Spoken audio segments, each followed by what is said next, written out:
Good morning. Today we will see the strange case of Britain. The strange case of Britain. आज हम लोग history के प्रथम chapter, the first chapter of history, that is the rise of nationalism in Europe का point 4.3 देखेंगे. And the heading is the strange case of Britain. The strange case of Britain. इसके पहले आप लोगों ने यह देखा कि किस तरह से जर्मनी का यूनिफिकेशन हुआ, किस तरह से इटली का यूनिफिकेशन हुआ. At the beginning you also seen how nationalism came in France. तो ये तीन महत्वपूर्ण देशों में नेशनलिज्म कैसे आया, अगर हम उसकी तुलना ब्रिटेन में आए नेशनलिज्म से करें तो हम कुछ डिफरेंसेस को देखते हैं. And because of the differences many scholars have viewed that the nationalism which came in Britain is a strange case. Let's see what's written here in the chapter. The strange case of Britain. The strange case of Britain 4.3. Hindi में बोले तो इसका हिंदी हो जाएगा Britain की अजीब दास्तां या अनोखा, दूसरों से हट करके case. The strange case of Britain. Britain का नेशनलिज्म स्ट्रेंज केस है.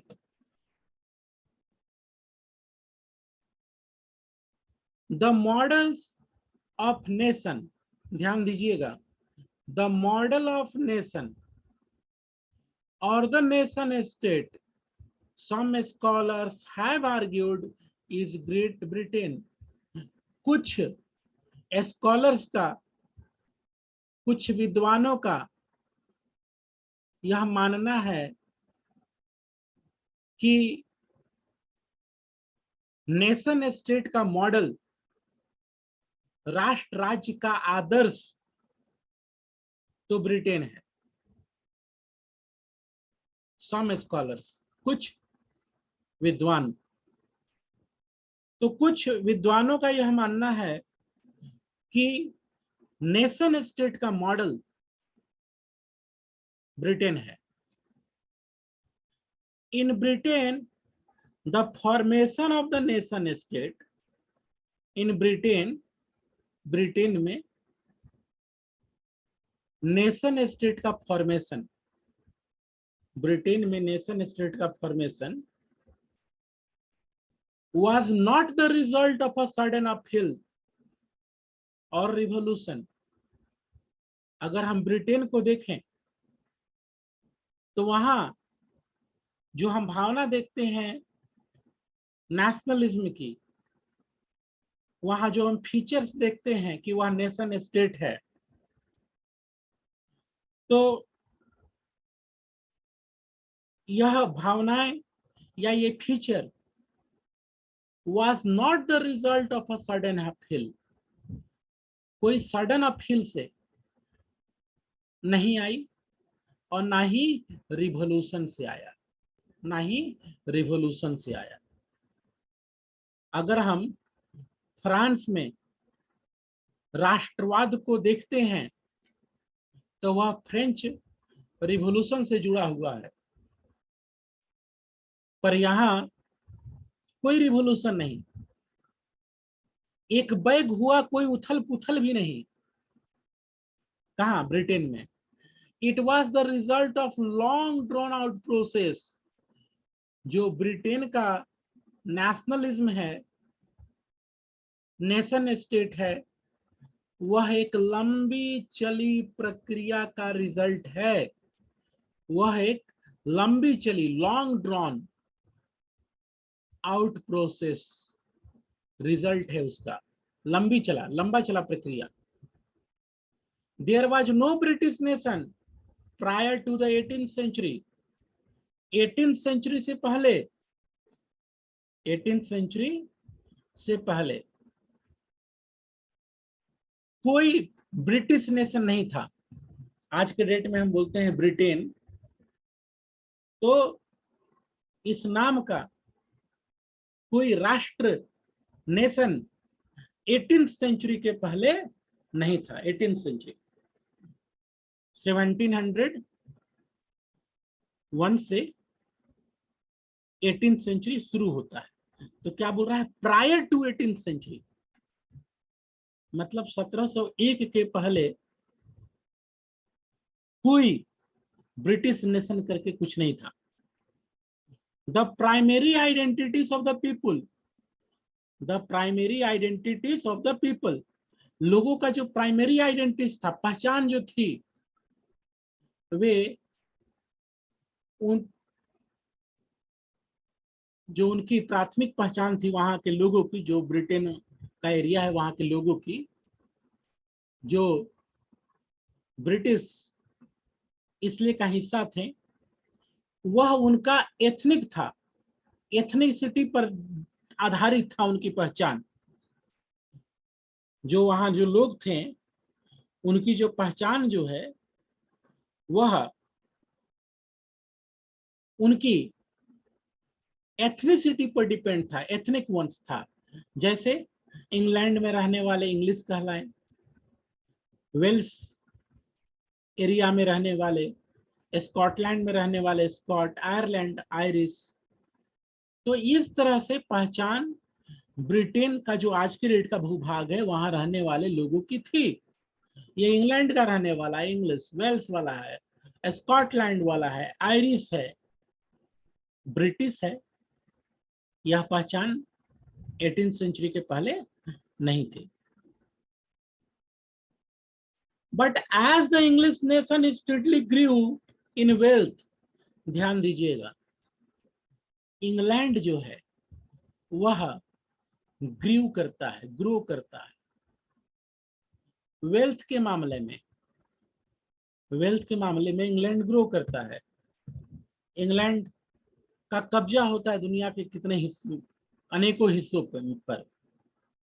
तो जो इंग्लिश नेशन ग्रो करता है, उसका महत्व बढ़ता है, पावर बढ़ता है इंग्लैंड का, इंग्लिश का, तब वे अपने उसी आइलैंड में आने वाले दूसरे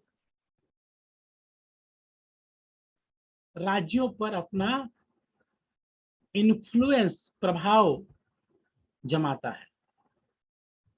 ठीक है, उसी आइलैंड में आने वाले, इंग्लैंड है, स्कॉटलैंड है, वेल्स है, ये सब एक ही आइलैंड है अगर आप देखो तो, और जस्ट बगल में फिर आयरलैंड। तो इंग्लैंड का प्रभाव ग्रीव करता है और उस प्रभाव का असर पड़ोसियों पर होता है। एक बड़ी इंपॉर्टेंट घटना घटी 1688 में, 1688 महत्वपूर्ण घटना घटी 1688 में। इंग्लैंड की पार्लियामेंट ने, ठीक है ध्यान दीजिएगा, इंग्लिश पार्लियामेंट, इंग्लैंड की पार्लियामेंट, उसने 1688 में, 1688 में मोनार्की के पावर को सीज कर लिया। मोनार्की के पावर को सीज कर लिया किसने? इंग्लिश पार्लियामेंट ने। 1688 में, ठीक है। At the end of protectorate conflict, at the end of protracted conflict, was the instrument through which a nation state with England at its center came to be forged. Was the instrument, ये instrument कौन हुआ? English parliament. तो English parliament, England की parliament के जरिए एक nation state सामने आया जिसके सेंटर में इंग्लैंड था, जिसके सेंटर में इंग्लैंड था। क्यों?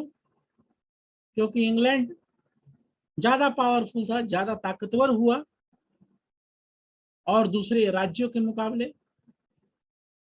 तो इंग्लैंड के प्रभाव में उसके पड़ोसी राज्य आते हैं। 1707 में इंग्लैंड और स्कॉटलैंड के बीच में the act of Union sign किया जाता है। The act of Union, the act of Union signed between England and Scotland. Scotland प्रभाव में था इंग्लैंड के, कि इंग्लैंड बहुत ग्रो कर रहा है। स्कॉटलैंड के लोगों को लगा कि हम उसके साथ अगर हो लेते हैं तो हमारा भी ग्रोथ होगा। 1707 में एक्ट ऑफ यूनियन साइन होता है इंग्लैंड और स्कॉटलैंड के बीच में, और इसका रिजल्ट होता है United Kingdom of Great Britain. Great Britain नहीं केवल, ध्यान दीजिएगा, नाम क्या आता है? United Kingdom of Great Britain. ये नाम उस कलेक्टिव एरिया का रखा जाता है जो इंग्लैंड और स्कॉटलैंड के मिलने से होता है। और एक बात यहां नहीं दी गई, क्योंकि यहां शुरुआत किया गया 18th सेंचुरी से लगभग। उसके पहले वेल्स इंग्लैंड के साथ मिलता है, तो खैर उसकी चर्चा यहाँ नहीं है, आपको उसका अध्ययन भी नहीं करना है। तो इंग्लैंड जिसमें ऑलरेडी वेल्स मिल चुका था, स्कॉटलैंड भी मिलता है, और जो इकट्ठा जमीन होती है, भूभाग होती है, नाम पड़ता है United Kingdom of Great Britain. और यह हो पाता है 1707 के द एक्ट ऑफ यूनियन के कारण। meant in effect that England was able to impose its influence on Scotland. जब एक्ट ऑफ यूनियन साइन हुआ, इसका एक रिजल्ट हुआ इंग्लैंड का इन्फ्लुएंस। इंग्लैंड का इन्फ्लुएंस तो आप समझो 1707 के पहले से चल रहा था, लेकिन जब एक्ट ऑफ यूनियन के द्वारा ये एक हुए, तो फिर काफी तेजी से स्कॉटलैंड के लोगों पर, स्कॉटलैंड के लोगों पर, उनकी भाषा, उनकी कल्चर, उनका रहन सहन पर इंग्लिश पीपल का इन्फ्लुएंस हुआ। The British parliament was henceforth dominated by English member. जो ब्रिटिश पार्लियामेंट था, स्कॉटलैंड इंग्लैंड के मिलने से जो एरिया बना, ब्रिटिश एरिया, उसका जो पार्लियामेंट था उसमें इंग्लिश मेंबर का ही दबदबा था। क्यों? क्योंकि इंग्लैंड का एरिया, पॉपुलेशन ज्यादा था, ठीक है। जो United Kingdom of Great Britain बना through 1707 the act of union, तो उस भूभाग में इंग्लैंड का हिस्सा ज्यादा था, इंग्लैंड की आबादी ज्यादा थी, इंग्लैंड इकोनॉमिकली पॉलिटिकली काफी डेवलप था। रिजल्ट हुआ कि जो ब्रिटिश पार्लियामेंट बनी उसमें इंग्लिश मेंबर का डोमिनेंस हुआ। The growth of British identity, जो ब्रिटिश आइडेंटिटी का ग्रोथ हुआ, इसका मतलब क्या हुआ? स्कॉटलैंड का जो कल्चर था, विविधता थी कल्चर की, वो समाप्त हो गई। पॉलिटिकल इंस्टीट्यूशंस जो थे स्कॉटलैंड के, उनके इम्पोर्टेंस खत्म हुए, वे सप्रेस हो गए। द कैथलिक क्लान्स, जो कैथलिक क्लैंस थे, कैथलिक आप जानते हो क्रिश्चियनिटी में भी अनेक धड़े हैं, उसमें से इंपॉर्टेंट है कैथलिक्स, ठीक है, प्रोटेस्टेंट्स, और भी धड़े हैं, पर ये अक्सर सुनते होगे आप लोग। जो कैथलिक क्लैंस थे स्कॉटिश हाईलैंड्स के, वे सप्रेस हुए। क्यों? क्योंकि इंग्लिश हावी हुआ, England. Terrible repression whenever they attempt to assert their independence। ये लोग स्कॉटलैंड के, ये लोग कैथलिक विचारधारा के लोग और दूसरे और अन्य भी, जब इन्होंने प्रयास किया कि ये अलग हो जाए तो रिप्रेस कर दिया गया, दबा दिया गया उनके आंदोलन को। क्यों? क्योंकि इंग्लिश लोग हावी हो चुके थे। The Scottish Highlanders were forbidden to speak their Gaelic language. वो अपना भाषा बोलना भी भूल गए। भाषा क्या हो गई? इंग्लिश। अरे उनको छोड़ दो, यहाँ इंडिया में देख लो, बहुत से लोग कितना अच्छा इंग्लिश बोलते हैं, अपना हिंदी, तमिल, और जो लोकल और दूसरा जिसका ले जो हो, मराठी, गुजराती, बहुत से ऐसे लोगों को देखोगे अंग्रेजी बहुत फराटेदार बोल रहा है। तो इतना दूर इंग्लैंड, केवल उनका कब्जा होने से, तो वहां तो पड़ोस में ही है, और एक भी हो गया तो अपना भाषा स्कॉटलैंड वाले भूल गए, अपना नेशनल ड्रेस, ठीक है। बहुत से स्कॉटिश को अपना घर बार भी छोड़ना पड़ा, वैसे जो विशेष रूप से विरोध कर रहे थे ब्रिटेन, इंग्लैंड के साथ एक होने का। तो खैर, इस पैराग्राफ में हम लोग ने देखा, क्या देखा? इंग्लैंड के साथ जुड़ गया स्कॉटलैंड, इंग्लैंड के साथ जुड़ गया स्कॉटलैंड। ट्रीटी थी 1707 की, द एक्ट ऑफ यूनियन। अब इसके बाद 1801 में आयरलैंड जुड़ा, 1801 में आयरलैंड। लेकिन आयरलैंड में लोगों ने विरोध किया, ठीक है। आयरलैंड के साथ भी वैसा ही हुआ जैसा स्कॉटलैंड के साथ में, ठीक है। तो स्कॉटलैंड में भी लोगों ने विरोध किया कि हम आजाद हो जाए, हम इंग्लैंड के साथ नहीं रहे मिलकर के ब्रिटेन के रूप में। अब आयरलैंड जो है उसके साथ भी वही हुआ जो स्कॉटलैंड के साथ हुआ, ठीक है। आयरलैंड में लोग कैथलिक और प्रोटेस्टेंट्स में डिवाइडेड थे। ये दो इंपॉर्टेंट धड़े हैं क्रिश्चियनिटी के, कैथलिक्स एंड प्रोटेस्टेंट्स। तो आयरलैंड में the English helped Protestants, English लोगों ने प्रोटेस्टेंट्स को हेल्प किया, ठीक है, कि ये लोग अपना डोमिनेंस क्रिएट कर लें कैथलिक्स के ऊपर। देखो ध्यान देना, ध्यान देना, आयरलैंड में कैथलिक्स की संख्या ज्यादा थी, कैथलिक्स की, प्रोटेस्टेंट्स की संख्या कम थी, लेकिन फिर भी with the help of English people, with the help of England, जो प्रोटेस्टेंट्स थे वे अपना डोमिनेंस क्रिएट करते हैं। बाद में चल करके कुछ और बातें सामने आएंगी, ठीक है, आप पॉलिटिकल साइंस में पढ़ोगे इस विषय में, लेकिन यहाँ इतना ही तक पढ़ना है कि इंग्लिश लोगों ने हेल्प किया प्रोटेस्टेंट्स को कि आप अपना डोमिनेंस क्रिएट करो कैथलिक्स पे। और विचित्र बात क्या थी कि कैथलिक बड़ी संख्या में वहां थे, उनकी आबादी ज्यादा थी, लेकिन फिर भी डोमिनेंस हुआ। Catholics revolt against British dominance, जो कैथलिक लोग थे उनका जो रिवोल्ट था ब्रिटिश पीपल के विरुद्ध में, ब्रिटिश के विरुद्ध में, वे सप्रेस हो गया। क्यों? एक तो इंग्लैंड की अपनी शक्ति, दूसरा आयरलैंड में रहने वाले Protestants, they were with the Britishers. तो कैथलिक्स का रिवोल्ट सप्रेस हो गया, दब गया। After a failed revolt, revolt failed हो गया, Wolfe Tone and his United Irish, Ireland was forcibly incorporated into United Kingdom in 1801। तो आंदोलन हुआ, विरोध हुआ कैथलिक्स के द्वारा, जो आयरलैंड में संख्या में ज्यादा थे, लेकिन उसके बावजूद भी वो उनकी आंदोलन दब गया, क्योंकि प्रोटेस्टेंट्स वहां के they were in support of the British, and with the supports of the Britishers they able to suppress the Catholics who were in large number. 1801 में क्या हुआ, यूनाइटेड किंगडम में आयरलैंड को फोर्सिबली, जबरदस्ती शामिल कर लिया गया।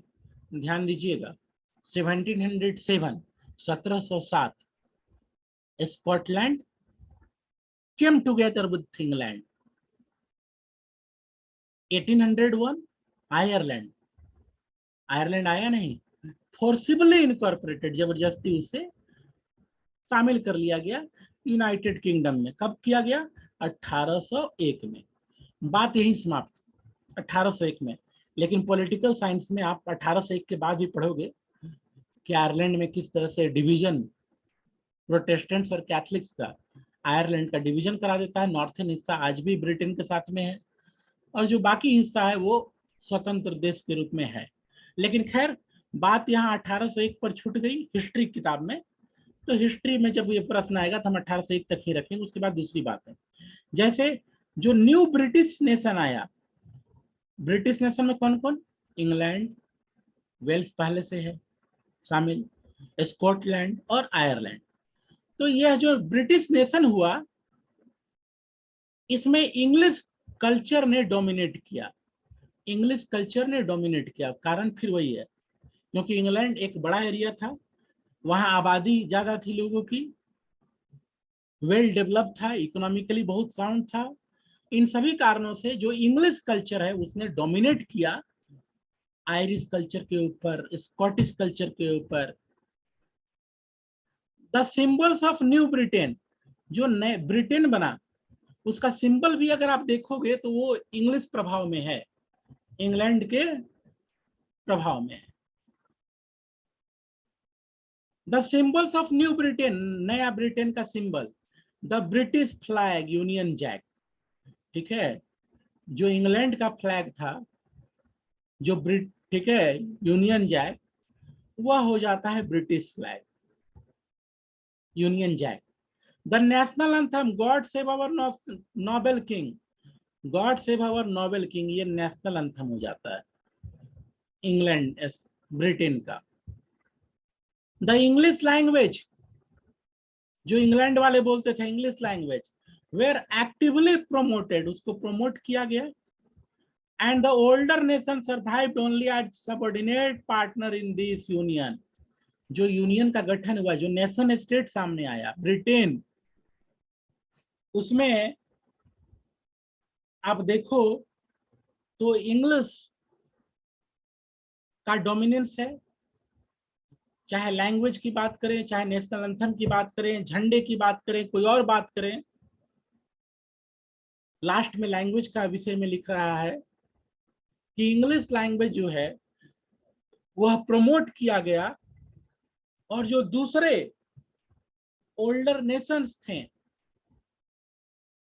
ओल्डर स्टेट थे, स्कॉटलैंड, आयरलैंड या फिर खुद वेल्स भी, वे सब सबऑर्डिनेट पार्टनर हो गए इंग्लैंड के। They became subordinate partner. ठीक है, किसके? इंग्लैंड के। तो यह था ब्रिटेन का नेशन स्टेट के रूप में सामने आना, ब्रिटेन का नेशन स्टेट के रूप में सामने आना। और इसमें आप देखो तो कोई रिवॉल्यूशन नहीं है, ये ऐसा नहीं कि 10 साल के अंदर हो गया, 15 साल के अंदर हो गया, लॉन्ग ड्रोन प्रोसेस। आप देखो, द एक्ट ऑफ यूनियन 1707 में साइन हुआ इंग्लैंड स्कॉटलैंड के बीच में। फिर आयरलैंड मिला 1801। After such a long period, after such a long gap, कोई युद्ध नहीं हुआ। ठीक है, देर वॉज नो वॉर। तो इसलिए इन कारणों से कहा जाता है कि ब्रिटेन का जो यूनिफिकेशन है, ब्रिटेन का नेशन स्टेट के रूप में सामने आने की जो बात है, उदय की जो बात है, वह स्ट्रेंज केस है। स्ट्रेंज, आश्चर्य की बात है कि इंग्लिश पार्लियामेंट के जरिए ये सब हो गया। और इन्हीं कारणों से बहुत से स्कॉलर्स ने कहा कि आदर्श अगर बात करें नेशन स्टेट का, तो वह ब्रिटेन है। ब्रिटेन आदर्श है नेशन स्टेट का। अब देखो इसके आगे पॉइंट है विजुअलाइजिंग द नेशन। आगे यह पॉइंट है विजुअलाइजिंग द नेशन। तो विजुअलाइजिंग द नेशन में आप यह देखोगे कि राष्ट्र को राष्ट्र को दृश्य रूप दिया गया। दृश्य रूप, विजुअलाइज, दृश्य रूप। आप याद करो फ्रेंच रिवॉल्यूशन, जस्टिस को, लिबर्टी को मूर्त रूप दिया गया। मूर्त रूप हम देख सकते हैं। आपने देखा होगा कई जगह, जब कोर्ट का अगर हियर वो सीन आता है, एक लेडी खड़ी होती है, उसके आंख पे पट्टी, हाथ में तराजू, हाथ में तराजू, न्याय की प्रतीक। तो न्याय शब्द है, और जिस महिला का मैंने डिस्क्रिप्शन किया, न्याय की प्रतीक, चिन्ह। ठीक है, हम उसके फिगर को देख करके पहचानते हैं, वो ये जस्टिस की प्रतीक चिन्ह है। हम लिबर्टी के जो स्टैच्यू, उसको देख के समझते हैं वो स्टैच्यू ऑफ लिबर्टी। ठीक है। और भारत में यूनिटी का प्रतीक चिन्ह, statue of unity, Sardar Vallabh भाई पटेल भारत की एकता के प्रतीक चिन्ह है। तो अब आप इसमें देखोगे कि राष्ट्रों को भी प्रतीक चिन्ह के रूप में देखा गया, प्रतीक चिन्ह सामने आया। जैसे मेरियना फ्रांस के लिए, जर्मेनिया जर्मनी के लिए। इंडियन कंटेस्ट में बात करें, भारत माता, भारत माता। कोई प्रोग्राम होता है, नेशनल सॉन्ग्स वगैरह चल रहा है, कोई एक गर्ल आती है या फीमेल, 3 रंग का साड़ी हो, हाथ में भारतीय ध्वज हो, माथे पे मुकुट हो, देखते ही हम समझते हैं, हम कहते हैं भारत माता। ठीक है। वो जो बच्ची होती है या जो महिला होती है, वो भारत माता के रूप को दर्शाती है। तो राष्ट्र को एक मूर्त रूप देना, ठीक है, उन्हीं बातों की चर्चा यहाँ पर की गई है। और यहाँ विशेष रूप से बात है फ्रांस के मूर्त रूप मेरियना की और जर्मनी के मूर्त रूप जर्मनिया की। तो ये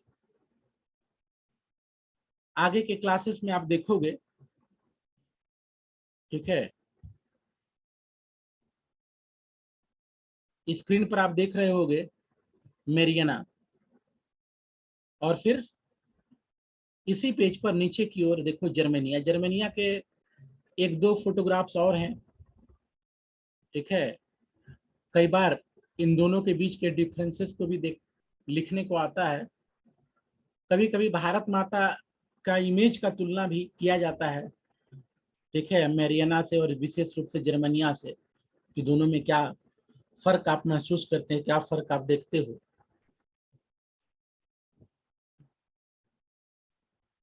अब देखो, थोड़ा पीछे ले जा करके आप लोगों को एक फोटोग्राफ पर ध्यान दिलाना चाहता हूं।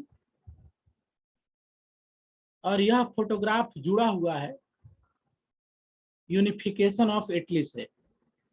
यूनिफिकेशन ऑफ इटली से यह फोटोग्राफ जुड़ा हुआ है। आप देखो, 2 इंपॉर्टेंट कैरेक्टर्स हैं, 2 important characters of Italian unification are here. एक है गैरिबल्डी, ये जो व्यक्ति है गैरिबल्डी, आप पढ़ चुके हो, ठीक है, you have already studied about unification of Italy. Garibaldi बड़ा इंपॉर्टेंट रोल प्ले किया था। और देखो यहाँ एक फोटोग्राफ है कि गैरिबल्डी जो है किंग विक्टर इमेनुएल II को इटली नामक बूट, जूता पहनने में हेल्प कर रहा है। ठीक है, ऐसा फोटोग्राफ बनाया गया क्योंकि he helped, Garibaldi played important role in unification of Italy.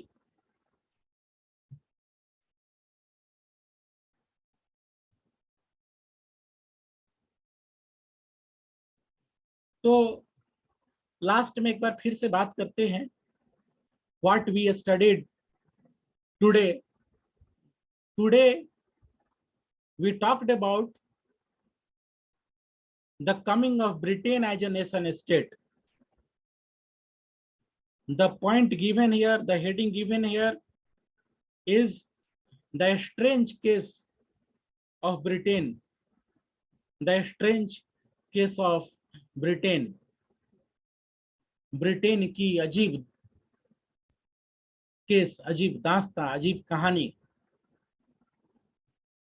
The scholars, many scholars agreed that if we talk about model of a nation state, अगर हम आदर्श की बात करें राष्ट्र राज्य की, तो अनेकों स्कॉलर्स ने, विद्वानों ने कहा है कि आदर्श तो ब्रिटेन है राष्ट्र राज्य के बनने की।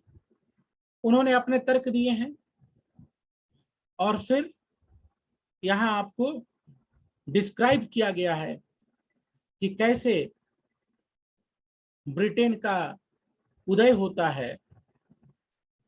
बड़ा इंपॉर्टेंट घटना रही, 3 इंपॉर्टेंट इंसिडेंट इसमें है। पहला 1688 में इंग्लैंड की पार्लियामेंट जो है मोनार्की से पावर को छीनती है, मोनार्की से पावर को छीनती है। ठीक है, उसके पावर को, मोनार्की के पावर को, इंग्लैंड के राजा रानी के पावर को सीज करती है 1688।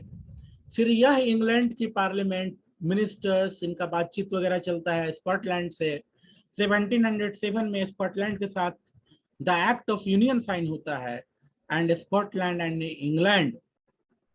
England which already had Wales, they together known as United Kingdom of Great Britain. और फिर 1801 में Ireland was forcibly incorporated into United Kingdom and thus Britain emerged as a nation state। और इस nation state में, Britain में English लोगों का, England के लोगों का दबदबा रहता है।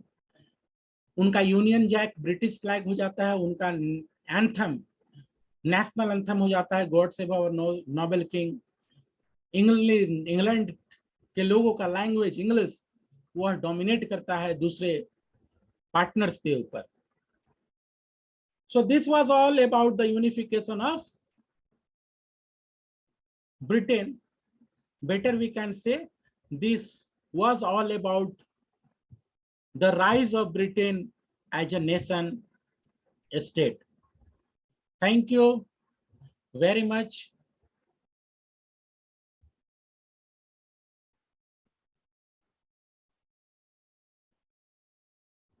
That's all. Have a nice day.